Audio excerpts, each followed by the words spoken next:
നമ്മുടെ മലയാളികളുടെ നാടായ കറാമയില് 50% ഓഫർ, അതും ദുബായ് ഷോപ്പിംഗ് ഫെസ്റ്റിവൽ ആയിട്ട് ഇങ്ങനെയെല്ലാം കൊടുക്കാൻ പറ്റുമോ?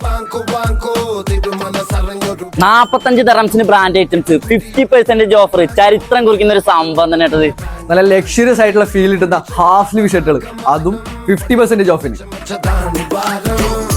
കാലത്തിനനുസരിച്ച് ട്രെൻഡ് മാറുന്ന ഐറ്റം ബാഗ് എല്ലാം വരും, നല്ല പ്രീമിയം ക്വാളിറ്റി. 40 ദറംസ് ലിനന്റെ ഒറിജിനലിന് 40 ദറംസ് കിട്ടും. അപ്പൊ ഗൈസ് 30 ദറംസിന് നല്ല പ്രിന്റഡ് ടീഷർട്ടുകളായിട്ട് നല്ല അടിപൊളി ക്ലോത്തിലെട്ടാ. 4 ആള് നോക്കണം അങ്ങനത്തെ സാധനമാണ്. നോക്ക് ഏതാ മോഡൽ. നോക്ക് തണുപ്പിനെ വെല്ലാം തീബാർ പറ്റും, അതും 50% ഓഫർ കിട്ടോ. ഏതാ കളക്ഷൻ നോക്ക്. ഡിഫറെന്റ് വെറൈറ്റി ആയിട്ടുള്ള ഓവർസൈസ് ടീഷർട്ടാണുള്ളത്. എവിടെ പോയാലും ചില ആൾക്കാരെ കണ്ണ് ഇതിന്റെ മേലെ കിട്ടോ. ഡെനിമിന്റെ ജാക്കറ്റ് അത് 50% ഓഫർ കിട്ടോ. കളർ ഓരോരുത്തരുടെ വികാരമാണ്. ഇവിടെ വന്നിട്ട് നിങ്ങൾക്ക് ഒരിക്കലും നഷ്ടം വരില്ല, അതിന് നമ്മൾ ഗ്യാരണ്ടി പറയും. നമ്മൾ കുറച്ച് ജങ്കാറായിട്ട് എടുത്തിട്ടുണ്ട് കേട്ടോ. ദുബായ് ഫെസ്റ്റിവൽ ആയിട്ട്